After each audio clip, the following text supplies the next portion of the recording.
Hey, what's going on, guys? And I do apologize because there was a little bit of some technical difficulties because I uh,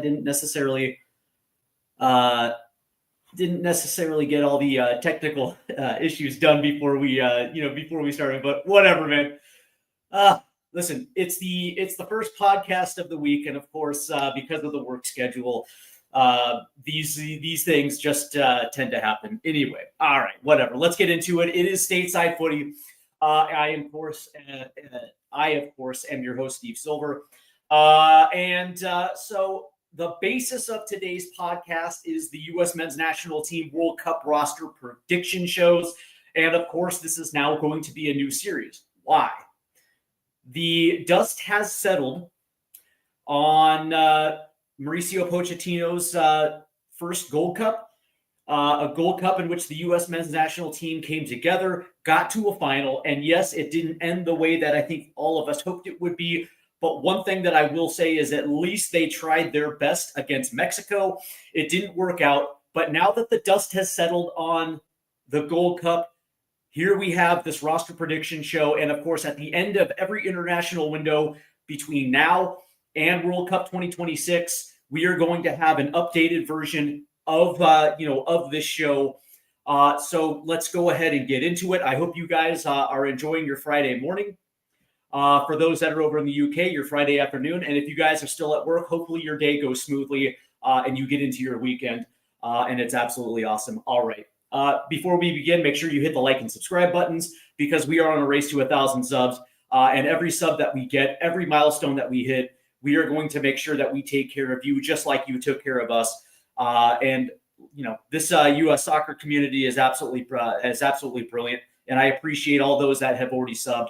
A big shout out to those guys. And for all the new subs that are going to be coming in, thank you beforehand. All right. So the U.S. men's national team finished up their Gold Cup run. And the interesting thing about it, as the week and a half, whatever, has progressed since the Gold Cup final, I've sat down and I've read every piece of literature. I've seen all the podcasts. And for me, I look at this a little bit differently because I listen to Mauricio Pochettino.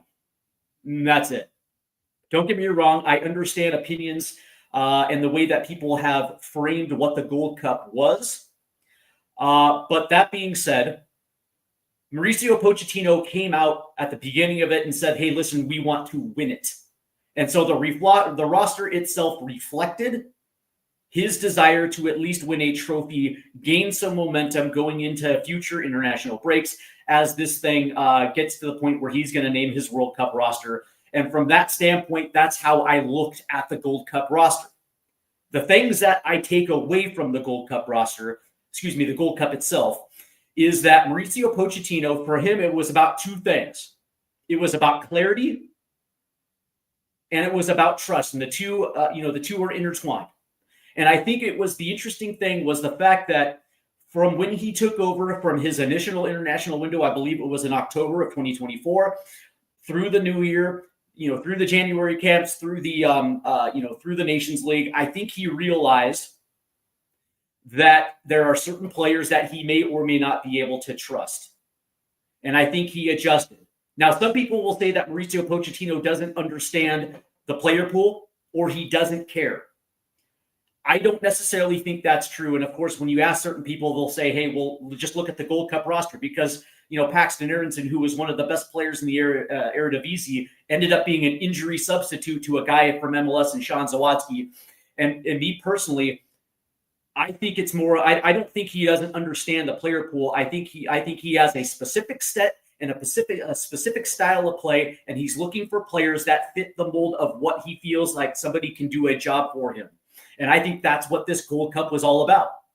100%. I think that's what this Gold Cup was all about. And for me, all I have to do is look at some of his substitution patterns, right? In the 65th minute, in the 70th minute, in the 75th minute, when he actually was, thinking about making a substitution, he was looking down his bench saying, who do I have that's going to be able to impact this game and get us a result? Do I want to go to the bench and bring in somebody, or do I want to stay with a lady Diego Luna? And he ended up staying with the guys that were on the pitch. Okay, fair enough.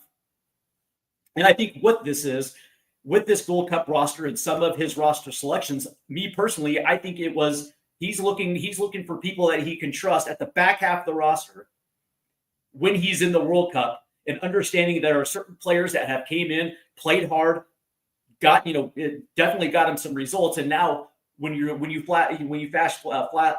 fast forward to the World Cup, now he's got players on his bench that I think he can trust that are going to be able to come in and do a job. And I think that's absolutely important because it gives them clarity. And let's understand something. Let's understand something else. Why Mauricio Pochettino was hired to begin with in the first place.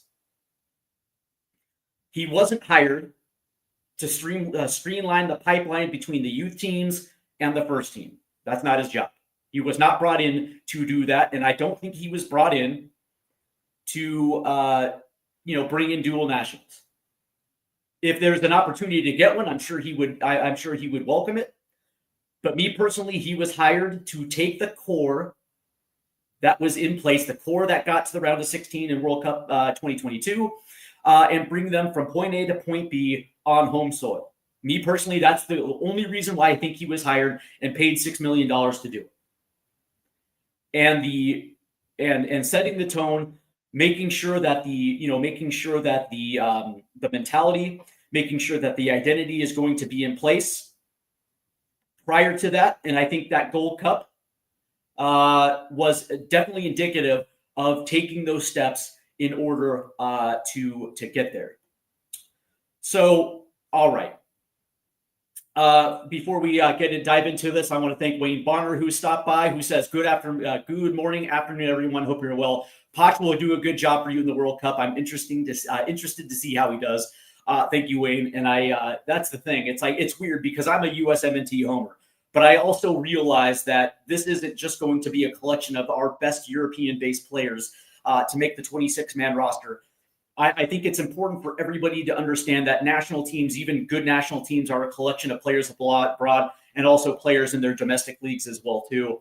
And I think that the way that Poch wants to play, there are going to be players in Major League Soccer that will facilitate a roster spot. And I think coming out of the Gold Cup, me personally, I think there are already roster locks when it comes to World Cup 2026, and a few of them are based in Major League Soccer. And I think it's all indicative on clarity and trust. And I think that I think that Mauricio Pochettino has already started jotting down names as a framework to his World Cup roster. All right, so let's go ahead and get into it. I want to thank everybody that's tuning in. Make sure you hit the like and subscribe button. So let's go ahead and let's get into it. And we're going to start with the goalkeeper position. Let's start with Matt Freese. And the reason why I have Matt Freese on this roster is because I think that through the course of from when he took over in October to through the Nations League and now through the Gold Cup, I think he was searching for somebody that he was going to be able to trust, going to be able to mold, to play the position and the style in which he wants to play it. The ability to not only play out of the back, but also being able to, to be able to identify certain situations where that's not going to be, going to be conducive to the way they want to play. And so, of course, goal kicking up the field, that type of thing. But also heading into the Gold Cup, he essentially said that Matt Freese is going to be his number one. Now, a lot of people were wondering if that was going to be just for the Gold Cup or if that's going to be moving forward. And I would probably assume that Matt Freese is going to be the number one moving forward. And the interesting thing about it was in the Gold Cup, and I believe this was against Haiti, the third match of the group stage play, where he actually had an absolute, I guess you can say it's a mind fart, where he absolutely misplayed a ball that immediately led to an equalizing goal. And a lot of the U.S. men's national team, I guess you could say, podcast figureheads, the Landon Donovans of the world, and some of these other prognosticators, not necessarily Landon himself, but a lot of these guys were essentially saying, okay, well, now that you've seen him make a mistake, chances are going to be pretty good that Poch is going to go back to Matt Turner. It didn't happen. He stuck with Matt Freese throughout the duration of the tournament. And for me, at least, I don't know how you guys felt. I thought he got better as the tournament went along. I thought he put himself in a position to make pretty decent saves. I thought his positioning, I thought his footwork and his ability, essentially to be aggressive on set pieces and some of these other things, I thought it actually got a little bit better as the tournament went along. Now, granted, all of this potentially could have been erased versus Mexico, but I think, I think me personally, I don't put anything really on that Mexico match because Mexico was playing with their first team. We were playing with our second/third team. And, with a few European-based players sprinkled in for good measure. And so I wasn't necessarily surprised that we were dominated in the way that we did play. That being said, Matt Freese, for me at least, is going to be number one going into the World Cup. And I would probably assume that every international break between now and then, when he announces his World Cup roster, Matt Freese is probably going to be number one. Number two is going to be Matt Turner. And the interesting thing with Matt Turner is he has every opportunity to get back that number one job. And a lot of this is going to be predicated on his new team, which is Olympique Lyon in Ligue 1. The interesting thing about this is going to be their relegation to League 2. Okay? As of right now, they have been relegated for financial financial issues, right? The losses over a 3-year period, and the fact that they overextended themselves, and now Ligue 1 is taking it to a situation where now they're going to be financially relegated to League 2. What does that mean for a guy like Matt Turner? More importantly, what does it mean for a guy like Tanner Tessman? Because both of those guys are going to be in a position to have to figure out exactly if this is going to, by staying, is this going to improve their chances at World Cup 2026, or is this going to put them behind the eight ball? For me, especially at the goalkeeper position, I don't think it really matters where you're playing as long as you're playing. Because one thing, the difference between an outfield player and the difference between a goalkeeper is a goalkeeper has to continue to play because it's all about match fitness. It's all about sharpness. It's all about making sure that the repetitions are there and the minutes are there. And it doesn't matter if you're playing in Major League Soccer, if you're playing in League 2 in France, or whatever the case may be, as long as you're playing, that's the only thing that matters in this case. And so for me, a guy like Tanner Tessman probably needs to get a move away from Olympique Lyon versus Matt Turner. I think as long as he's starting, I don't think it necessarily matters. And then, of course, the third goalkeeper position, if we're going off of how usually the goalkeeper position on World Cup rosters have played out, usually the third is always going to be that future prospect, that future number one. And so I would probably assume that it's going to go to a guy like Diego Cochin, maybe a Gaga Slonita or a Chris Brady, one of those young keepers that are in the player pool that it's going to believe that these guys are going to be able to develop into a future number one. So you bring them in to a World Cup setting. So you give them an opportunity to see how it feels like, what it looks like, and the atmosphere in which a World Cup is played under. So they actually have that, they have that muscle memory. And so from that standpoint, right now I got three keepers, and I would assume that Zach Steffen probably isn't going to make the cut because, I think Zach Steffen is 30, 31. Matt Turner's 31 as well, too. You only need one veteran keeper as your backup.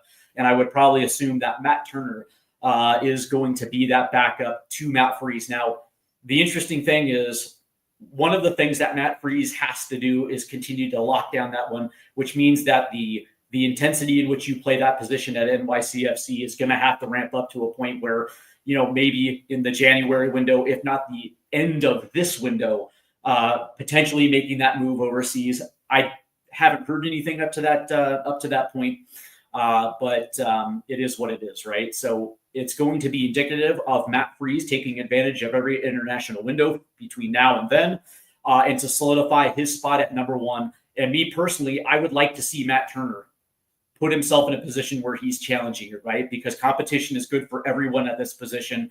And you want to go into World Cup 2026 knowing that both your number one and number two are capable of being number one. So to me, those are the goalkeeper position. That's the goalkeeper position. Listen, it's going to be interesting to see how this goes, because the style in which Mauricio Pochettino wants to play is going to depend on who's going to be brought into that camp to begin World Cup 2026. And the interesting thing about it is, now that we have seen a large sample size of the way that he wants to play, I'm curious to see exactly if, as far as wingers go, it's going to be interesting to see if there's going to be more than two, just considering that every single time they push up the field, there's usually, it's usually two wing back systems as Christian Pulisic kind of drifts more centrally, and they're attacking with two high tens with Malik Tillman and Christian Pulisic. And so essentially what ends up happening is Timmy Weah ends up kind of being that little false nine to whoever the primary striker is going to be. And you have two wing backs, whether that's going to be Anthony Robinson and Serginho Dest. So it's going to be interesting to see exactly who's going to end up making this World Cup roster. And exactly the roles in which these players are going to fit. So let's go ahead and get into defense. And I think what's going to end up playing out is the center back positions. The two center back positions are going to be exactly what we saw in Gold Cup 2025. Chris Richards on the right-hand side. Tim Ream is going to be on the left-hand side. And I know that there's a lot of U.S. men's national team podcasters out there that are crying for Mark McKenzie to eventually work his way into the starting lineup. A center back pairing of McKenzie and Richards is probably going to give the U.S. The best opportunity to play. I know that the name Nokai Banks has been thrown out there, and it's going to be interesting to see if maybe even some of those secondary left center back players are going to potentially matriculate their way into the starting lineup. But I actually think that these two center backs are going to be the starting center back pair for World Cup 2026. Nothing has shown me any different. I understand that Tim Ream for Charlotte FC has been struggling a little bit, and I know that there is also times where he's been playing at the left back position and not necessarily the left center back position. But that being said, I think that Mauricio Pochettino values the experience in which Tim Ream brings to this team. I didn't necessarily think that he played all that bad in the Gold Cup. I think a lot of people will point to the Raul Jimenez goal, where Tim Ream wasn't able to slide over to get in front of that shot. But a lot of things actually had to happen on that play in order for Mexico to find Raul Jimenez. I actually think that ball movement and making sure that Tyler Adams was out of position when he was put in no man's land because he had to slide over to the left-hand side in order to cover that space. And what ended up happening was the ball movement was so goddamn good that they were able to find Raul Jimenez 1v1 against Tim Ream. And I don't necessarily think that was necessarily on Tim Ream. I just think Mexico understand how to take advantage of space and were able to find him. But regardless, for me, Chris Richards and Tim Ream, as of right now, are the starting center back pairing come 2026. For the fullback positions, I don't think they're going to be necessarily traditional fullbacks in the sense of, if you're playing a 4-2-3-1 or a 4-3-3, this is going to be, as we have seen, the way that he uses his fullbacks, they're actually wingbacks. And we saw this in the Gold Cup, especially with Max Arfsten, how they were trying to continuously play up the left-hand side as Max Arfsten was playing high up essentially as a winger. And of course on the right-hand side with Alex Freeman. The interesting thing is, as of right now, Anthony Robinson, of course, is going to be the starting left side, wing back / winger. Everything suggests that's going to happen. And of course, I'm sure everybody understands how I feel about him. I think he's actually a top 3 left back in the Premier League, and nothing is going to suggest otherwise. And I would probably assume as the year progressed, maybe he makes a move to a bigger club. We'll see. We'll see. On the right-hand side, of course, it's going to be Serginho Dest. He is the best right-sided fullback / wing back in the pool.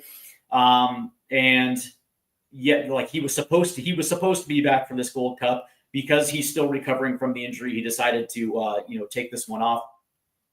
Okay, fine. It gave an opportunity for Alex Freeman, But I would probably assume as we get into the 2025-2026 season, we're going to see Serginho Dest back in camp, and we are going to see the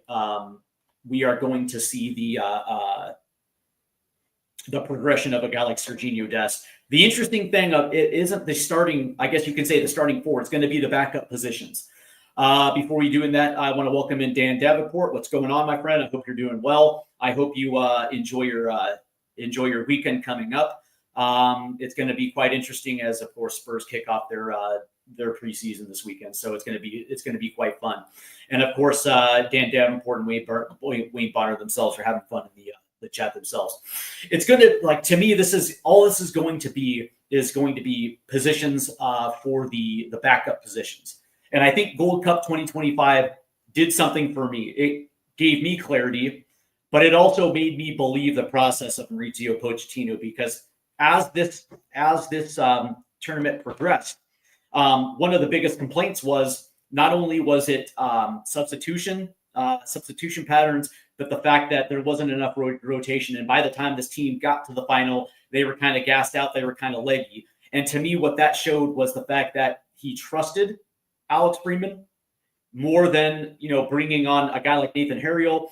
And same thing with Max Arfston.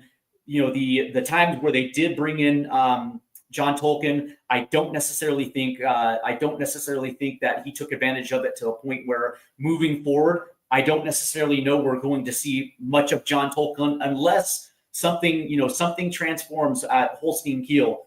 And I believe they got relegated again, so he's going to be in the second Bundesliga. Me personally, I think that Max Arfston, his play has put him in a position where he, as of right now, I haven't locked into the second left wing back position. And of course, the way that he plays for the Columbus Crew, he almost kind of plays that wing back, left wing position for the Crew. And I think that development is going to continue as we move through the 2025 MLS season. And I would not be surprised if he's called into the USMNT camps in certain windows, especially if Anthony Robinson happens to miss a window. I would be pleasantly surprised if Max Arfston wasn't going to be there. The question is going to be on the right-hand side. Joe Scally was left off of the Gold Cup roster, and I think it's interesting because I think Pochettino understands exactly what Scally brings to the table. He's more of a stay-back defender, doesn't necessarily get forward, and when he does, I don't think it's enough in the attacking third that's going to be able to provide that type of service in which he's looking for off the right-hand side. Whereas Alex Freeman found himself at certain times in advantageous positions. The one thing with Alex Freeman is when he's tracking back and he sits in space, is he going to be able to continue to develop that defensive side of the ball? Because I think Poch actually likes his ability to get forward and his ability to go 1v1 down the pitch in the attacking third. So as of right now, that's going to be the battle. It's for that second right-hand side, right wing back side. Right now, I think I have Alex Freeman in that position versus a guy like Joe Scally, and I think I have Max Arfston in that backup left side wing back position as well too. The center back position outside of Tim Reams and Chris Richards, I would assume that Mark McKenzie is going to continue to get called in, and then it's going to be a collection of who Mauricio Pochettino likes as that potential left center backup position. Is it going to be Walker Zimmerman? Is it going to be trusty Cameron Carter-Vickers or Miles Robinson, or even taking a guy like Nokai Banks? Me personally, I would think that there's going to be 4 or 5 center backs on this roster. I don't necessarily think there's going to be 6 in the World Cup. But that being said, the World Cup rosters have extended from 23 to 26, so maybe they do carry an extra center back, and maybe that is going to go to a future starting center back, that type of thing. But the question is for those backup roles, is it going to be somebody that has that experience? And the reason why I have Walker Zimmerman's name written down is because he was in World Cup 2022, and I think because of that, there's a potential to see more of them. But I think we all understand exactly what Walker Zimmerman is at this point. But that being said, what is going to be the priority? Is it going to be experience in that backup position? I mean, that's why Tim Ream is probably going to be there. Or is it going to be, breaking in the next generation? Because, again, we've seen Austin Trusty, CCV, and Miles Robinson called up, and they're continuously getting called up. So nothing at this point makes me think otherwise. And again, the question is going to be, how much of a role are some of these backup center backs going to play? What kind of role is that? What kind of role is that going to look like? And especially, are they going to be able to handle that 3-back system pushing up the pitch on the attack? Because as we saw in Gold Cup 2025, they do play a back three pushing up the pitch. But usually, what happens is we saw Tyler Adams drop into a back three as both wing backs were pushing up their respective sides of the pitch. And so, it's going to be interesting to see. We have we have Wayne Bonner, who says, has CCV played for the States under Poch? He's been called in, and yes, he has played under him. Not a lot. Dan Davenport says Thomas Frank is going to do a press conference in the next hour. That's excellent. And of course, for those that are tuning in a little bit later today at 3:00 Eastern time, 8:00 UK time, there is going to be another episode of Newsbeat on THFC TWD. So definitely check in with that as well too. All right, so let's get into the midfield winger position. And again, I personally believe there were names on the Gold Cup roster that are probably already penciled into the World Cup roster. Maybe I'm wrong, but I would think that the continuous play, the more that Poch used them, I think the trust was there. I understand how the Mexico match played out, where a guy like Diego Luna essentially gave this team nothing. I think it was a combination of the fact that they were playing with their A team and we were playing with our B and C team, and I think that their talent just won out. I think they also had the better game plan, and their press was better than our possession, and I think ultimately that won out. That being said, there are also names that are easily going to be on this World Cup roster. And at this point, I think that Tyler Adams, number one, is going to be there 100%. I think at the center defensive mid position, I don't think there's anybody else really right now that is equal to or better than Tyler Adams. And I would probably assume that, he's probably going to wear the captain's band as well too. So Tyler Adams obviously is going to be there. Same with Weston McKennie. And that's the interesting position, that 8 position, because I don't think Wes is going to be in the group of 10s. I think he's better suited at that 8 position. I think it suits him. I think that suits him well. The thing that I like about it, and the thing that gets me excited about Wes, is exactly what I just said, right? As the U.S. are attacking, and Tyler Adams kind of drops into that back three, leaving a guy like Wes or Sebastian Berhalter to kind of play that deep lying playmaker as they're pushing up the pitch, as a facilitator to either make a run into the box or being able to play balls into the box, whether it's to Malik Tillman, Diego Luna, Christian Pulisic, and whoever our striker is going to be, making runs to each post. Same thing with a guy like Timmy Way as well too. So I think Weston McKennie is probably the best at that position that we have. And I would be surprised if Wes was playing somewhere else, because again, I don't think that him playing higher up in the pitch is his better position. And me personally, I think having Wes play that role is going to essentially make us maybe a more scary team going up the pitch. I think Yunus Musa is probably going to be on this team because from the first window in which he came in and through these international windows, Poch has used him almost like you almost use him as the Swiss Army knife. He's used him on the outside. He's used him centrally. He's used him higher up the pitch as a 10. Like he can facilitate a role on this World Cup roster. For me, I don't like him playing multiple positions, because the last thing I want to see Yunus Musa turn into as a guy who can play multiple but can't play one position really well. He has to be able to be put in a position, let him compete and let him earn his spot on the roster.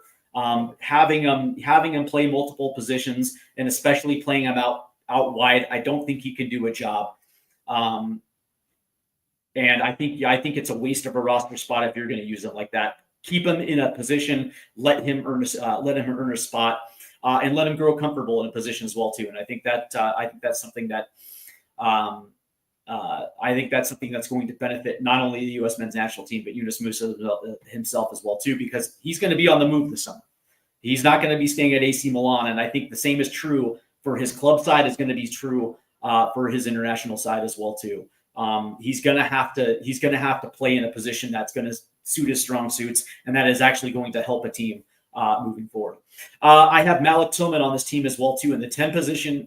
Me personally, I think because of this Gold Cup, I think it actually highlighted that is potentially deeper than meets the eye. I think Malik Tillman was our best outfield player throughout the course of the Gold Cup, and a lot of people will say, well, we played Trinidad and Tobago, Saudi, Haiti, what was it? Costa Rica, Guatemala. And it's like, I understand, man. I understand. CONCACAF is not Common Bowl. It's not UEFA. It's not AFCON. I get it. And I think a lot of people would agree that CONCACAF, the Gold Cup is now almost a little bit like Camp Cupcake, where even good performances are kind of taken back a step because of CONCACAF. And it's like, we'll get into that as well too. And I can understand that to a certain point. But that being said, Malik Tillman was a guy who, as far as I'm concerned, had been inconsistent, just like Chris Richards throughout the course of the last year, maybe even longer, where you had good performances, but they were far and few in between. It was just inconsistent. And I think with this Gold Cup, I think he solidified himself as being ready to take that next step with the U.S. men's national team, where I think he earned a lot of trust from Mauricio Pochettino. And for me, that says everything, because the one thing that we absolutely needed, the one thing that just was not able to shine through, was service into the box, making sure we can play our strikers forward. And I thought that Malik Tillman did a good job of it. But the other thing that I liked during this Gold Cup was his ability to drop back and play defense. It was something that I think a lot of U.S. men's national team fans were saying about Malik Tillman was the fact that he didn't care. And I never necessarily believed that, but the one thing that I think he did himself a service was the fact that his intensity, not just moving forward, but also playing back. I think that he endeared himself a little bit. And I would probably be surprised if he was not on the World Cup roster. And I would probably assume that the very next international window, he'll probably be a part of that roster as well too. Diego Luna, 100% is going to be on this World Cup roster. And I think that as this summer window progresses, I would assume that Diego is probably going to make the jump as well too. I've heard Spanish teams are interested. I've heard German and Italian teams are interested. The question is going to be that final number that's going to get him to go over. But that would be something that I would welcome. Because I think Diego has something that we lack, which is flair, creativity. I'm the first guy that's going to say that his final against Mexico, which was supposed to be a Super Bowl, it didn't work out. 100%, I understand. But that being said, he gives grit, he gives determination, he plays with his heart on his sleeve, he plays for the badge, and it's something that has been lacking for a very long time with this national team. A guy who's going to go hard always, because that's just the way that he is. That's the way that he plays. And I would probably assume that at that 10 position, and here's the weird part: I have Christian Pulisic at that position, because that's what Christian does. He inverts, he inverts from the wing, plays centrally, and essentially how this team plays is with two high tens. Where you have Max Starkson or Anthony Robinson on that left hand side, almost playing that winger position. And so when you look at this 10 group with Tillman, Luna, Pulisic, for me, now all of a sudden it went from kind of a question mark to like, oh, okay, I can understand exactly how this team is playing. And you kind of look at that, and especially with some of these backup players, the Aronson brothers who play at that position as well too. And I would probably assume that maybe one of those guys might make the roster as well too. Bringing the total tends to potentially 4. But that being said, now you look at it, and now that we have a large sample size of the way that this team plays, now all of a sudden that question mark at the 10 position looks a lot different. And I think that with Malik Tillman, Diego Luna, I think that the trust is there. Now that Poch can actually look down on his bench in the 70th minute and look at a Diego Luna and say, I can trust that guy. I can trust that guy to come in and potentially do something. Of course, Tim Weah and Christian Pulisic will be there. I think that kind of goes without saying. One of the things that this team missed were, I guess you can say, traditional wingers on this Gold Cup roster. But the way that I look at this team and the way that I think this team is going to be playing is that I would probably think that Timmy Weah, as the attack is either building up or in transition on a counter, I would probably think that Timmy Weah is probably going to be that, I guess you can say, that hybrid 9, that hybrid false 9, type player coming off the right-hand side. Because again, if you have a guy like, Serginho Dest who can fill that space on the right-hand side pushing up, it's just going to mean that Timmy Weah is going to try to at least be somewhere in the box floating off the shoulder of whoever the striker is going to be.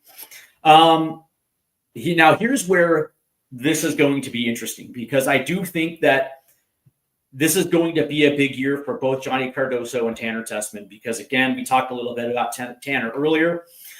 Tanner is going to be in a position where he has to decide whether or not staying at Olympique Lyon is going to be beneficial for his World Cup ambitions, and whether or not that in itself is that's going to be a plus staying there. Because I would probably assume that if he stays and he puts up a big number, the big thing that everybody's going to say, well, yeah, it's in League 2 in France, which I think a lot of people understand that League 1, even League 1, is not necessarily comparable to Italy, Spain, Germany, maybe even the Netherlands. And so there's always going to be that but issue. And so maybe it might be best for Tanner Tessman to try to get a move somewhere where he's going to be playing either in the Dutch Eredivisie. Maybe he goes back to Italy in Serie A. But that being said, it's like that's the one thing. On the other hand, you have Johnny Cardoso, who was supposed to make that big next step forward at the Gold Cup, and of course we saw him against Turkey, and it was his mistake that I think that led to the Arda Güler goal.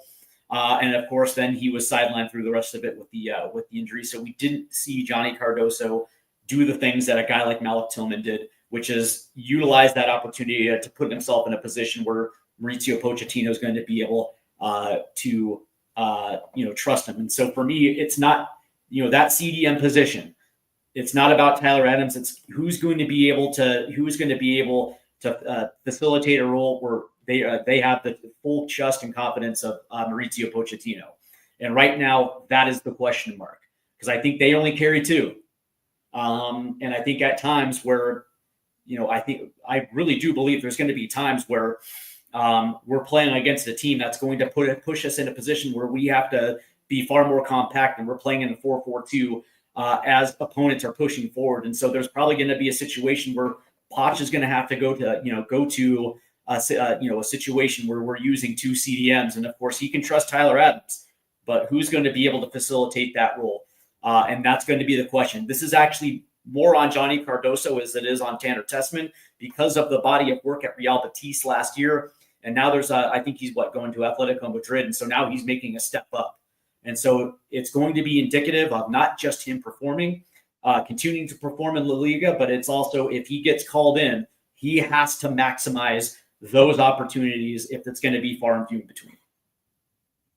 The other guys that I've highlighted are Sebastian Berhalter and Jack McGlynn. I think in the Gold Cup, when McGlynn was out wide right, it was not necessarily because he could play it. It's because he has the left foot from the gods. his ability on set pieces, his ability in space to create and try to, ping a ball in. I think, that was the reason why he started the Gold Cup, I believe through the group stage. But as these things progressed, he was taken off the pitch. Sebastian Berhalter again. Now, I will say this, that I don't know if his game translates to the international level. I'll just say that.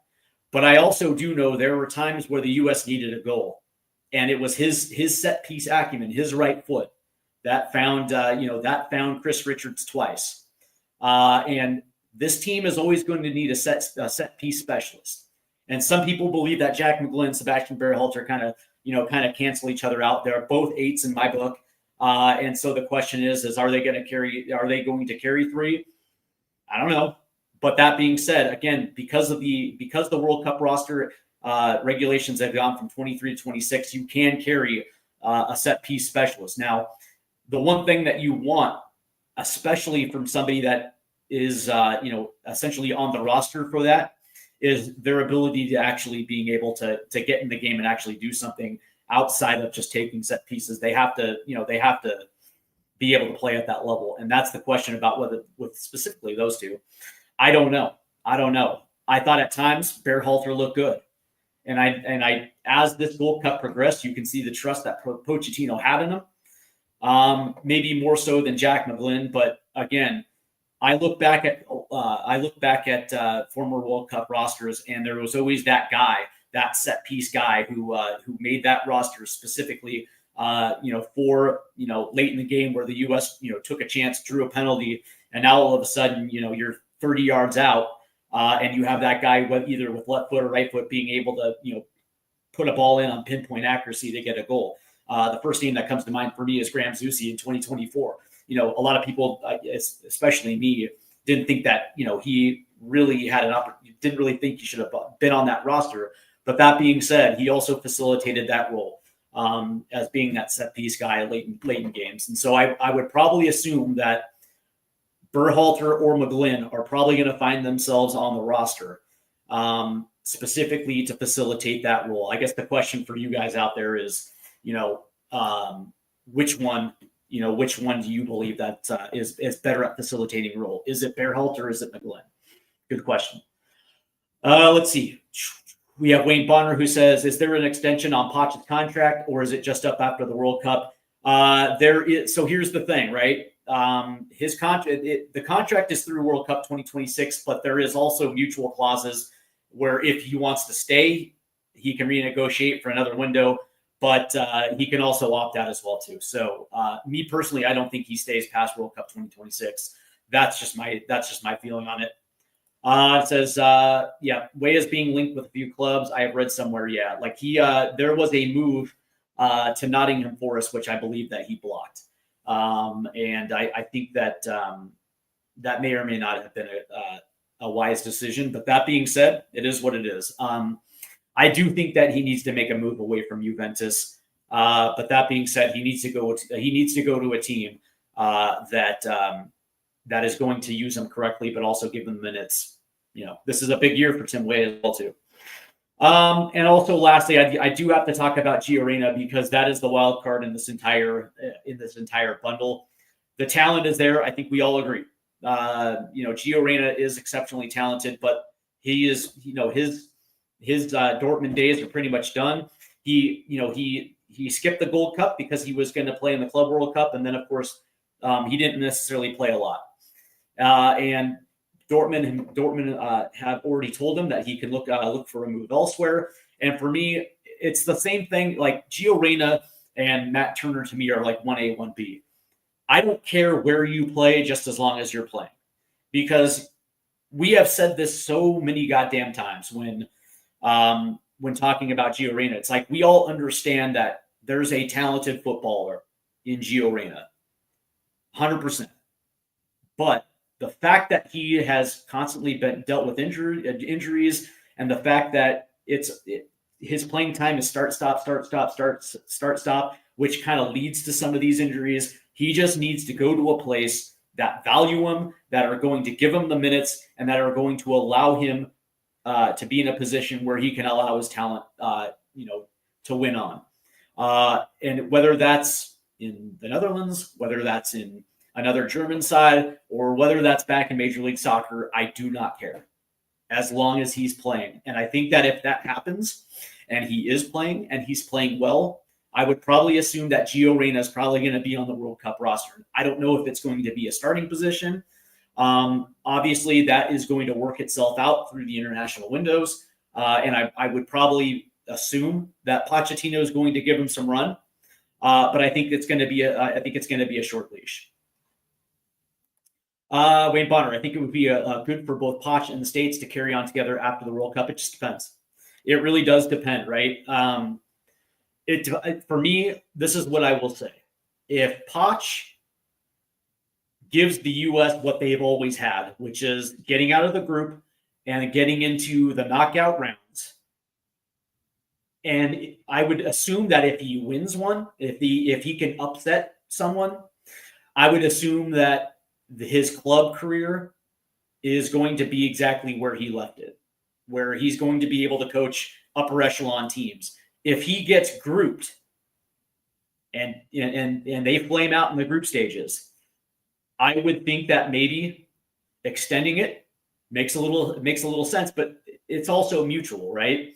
If he gets grouped, chances are pretty good that the U.S. aren't going to want him back, because he was brought in to do something what every other coach of the U.S. men's national team have not done, which is get past the round of 16. We are a nation that can qualify. We are a nation that can get out of the group, but we are not a nation that can get past the round of 16. It's only happened once, and it just so happens that it was in 2002 when we got Mexico in the round of 16, and we were able to beat them. That's it. It hasn't happened in quite a long time, and so I would just assume that if the worst comes to worst and we get grouped in the World Cup, there's not going to be a mutual want to extend. It's going to be the other way around. But that being said, if we do get to the round of 16 and we progress, he's going to have multiple options. I don't think it lasts past. I don't think it lasts past the World Cup 2026. I think he goes back to the club game. All right, to finish things off here, we have the strikers, and because of the injuries and the recovery of both Ricardo Pepi and Flo Balogun, they missed Gold Cup, which wasn't surprising. The surprising one was Josh Sargent. Josh Sargent is a guy that needed to participate in Gold Cup 2025. Me personally, I think he's one of the best strikers in the championship, if not the best striker in the championship. I think he's had now multiple 20-goal seasons with Norwich City. There's a lot of talk and links to the Premier League. I think he's going to end up in the Premier League, which is exactly what should happen, because I think Josh has already proven that he's too good for the championship, and I think a test in the Premier League, whether that be for a team like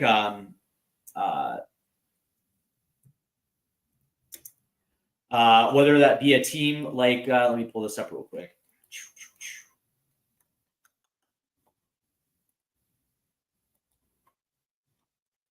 Let's see, whether it be for a team like Sunderland, maybe Wolves, Leeds, maybe even a team like Crystal Palace or Burnley. The reality is, I think he's ready for that jump. And one of the things that I wanted to see specifically at the Gold Cup was him solidifying his roster spot. And this was an opportunity where Josh Sargent could have taken this position and ran with it and put Patrick Aubameyang, to the sword. Because I think that Josh Sargent has that talent. But again, he hasn't. I don't think he scored a goal for the U.S. since 2019. So it's been some time. I think in the context of the World Cup roster, there's going to be 3 strikers. So they're only going to carry 3. And I guess what I'm saying is that the competition is going to be between Josh Sargent and Patrick Aubameyang. I have Brian White's name on this list, knowing that he's probably not going to make he's not going to make the World Cup roster. And it was questionable whether or not he was going to be able to compete at the Gold Cup. But that being said, the reason why I have him in is because the consistent production and the consistent results that he's getting at Major League Soccer, and the fact that Vancouver are where they are, is going to be a testament to his ability to put the ball in the back of the net. And we all understand what Pochettino is all about. It's playing and producing and being in form. And so you have to include his name on this one just off those metrics. But let's understand something, that come 2026, and we're going to start seeing this with international windows, because Ricardo Pepi and Flo Balogun are going to be in camp, and they are going to play. For me, this is all about Josh Sargent versus Patrick Agyemang. And again, Patrick Agyemang has taken advantage of his time with the U.S. men's national team. Now, for me, I look at Camp Cupcake, I look at the Nations League, and now I'm looking at Gold Cup, and I'm looking at the quality of teams in which he scored against. And I have to take a step back and say, okay, does that translate to higher competition around the world? And the answer is, I don't think so. The good news for Agyemang is that he is going to be moving now to Derby County in the championship. And I think that's a great move for him, because I think he has reached his level in Major League Soccer. And I think that it's indicative of him to prove to himself that he can play at a higher league. Because if the dominoes fall right, and he has himself a season in which, Josh Sargent is having, which is like pushing 20 goals a season.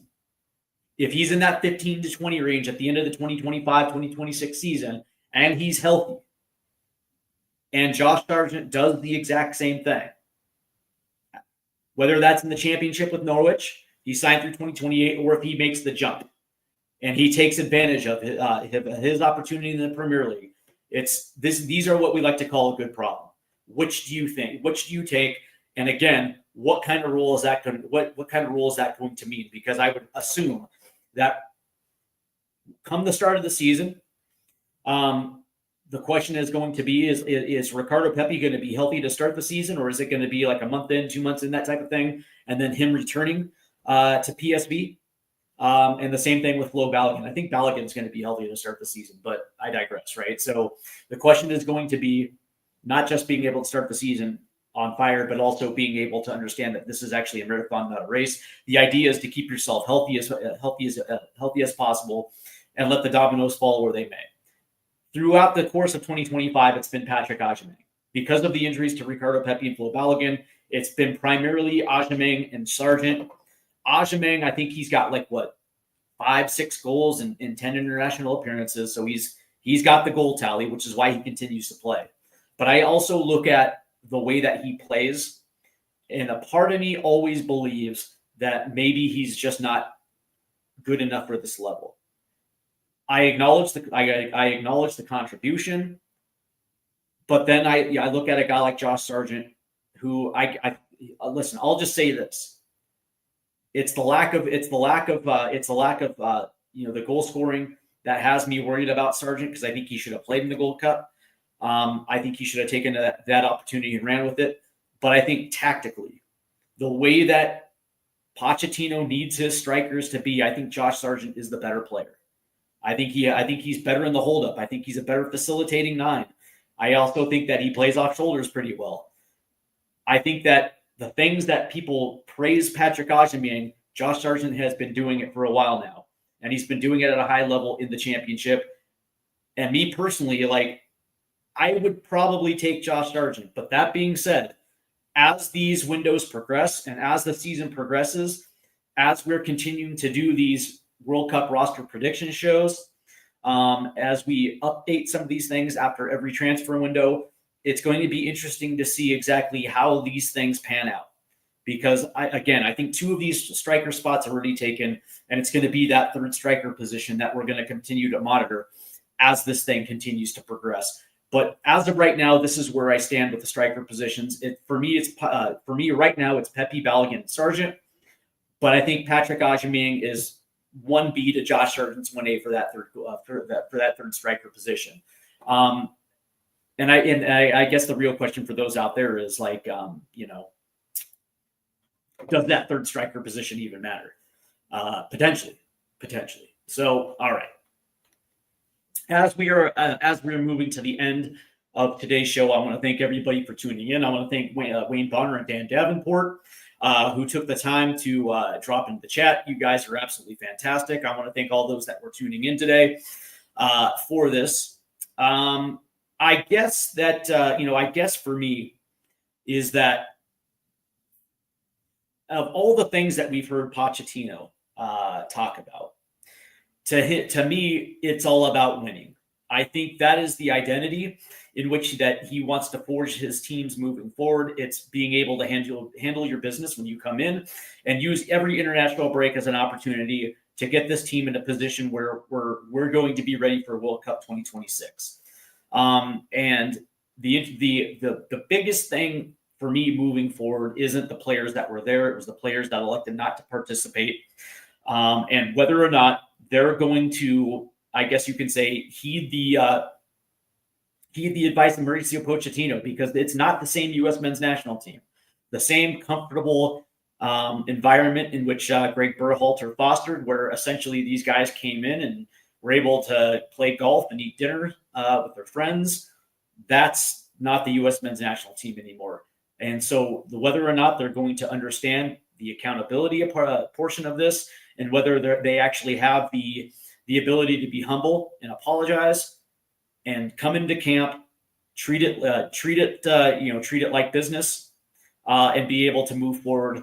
Because I think one of the things that the Gold Cup shows me that there is a strong core that was at that Gold Cup that understood the assignment. And I think as we saw the Gold Cup progress, we started to see that fight. I think that's back. I think that, that one of the things that we were all talking about, whether or not these players care, I think one of the things undoubtedly at the Gold Cup, as we saw, I believe it was against, Costa Rica, where when Malik Tillman missed the penalty, and the opponent started roasting him, and his teammates, Tim Ream and Chris Richards and some of the other guys immediately came to his back and were like, no, you're not doing that. You're not going to push us around. And I think that was something that we hadn't seen in quite a while. And for me, at least with certain players, the identity is there. And now it's getting those that did not perform in this summer's Gold Cup to recognize it, to embrace it, and get into camp with the mindset of we're going to be on the front foot, and we are going to be the intimidators, and we're going to play as the U.S. men's national team is the one that we all expect. So we're going to be back with this series at the end of the next international window. In the meantime, we're still going to be doing a lot of Major League Soccer stuff here on Stateside Footy. I'm trying to get some good guests on this show, so definitely stay tuned for those alerts on the Twitter page, which is at Stateside Footy. And of course, now I got a TikTok as well too. So definitely check that out. And let me go ahead and let you guys know where to find me on TikTok real quick, because I completely forgot about it. It just came to my mind. So let me go find TikTok real quick. Boop, boop, boop. There it is. And let's see, what is my TikTok? All right, it's going to be here, and I'll put it up here in a banner real quick. And all right. Let's do this.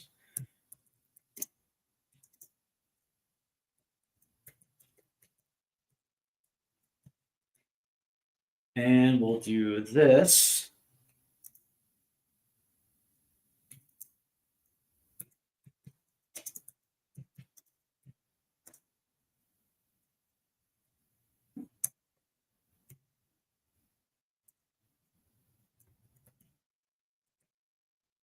Sorry about that.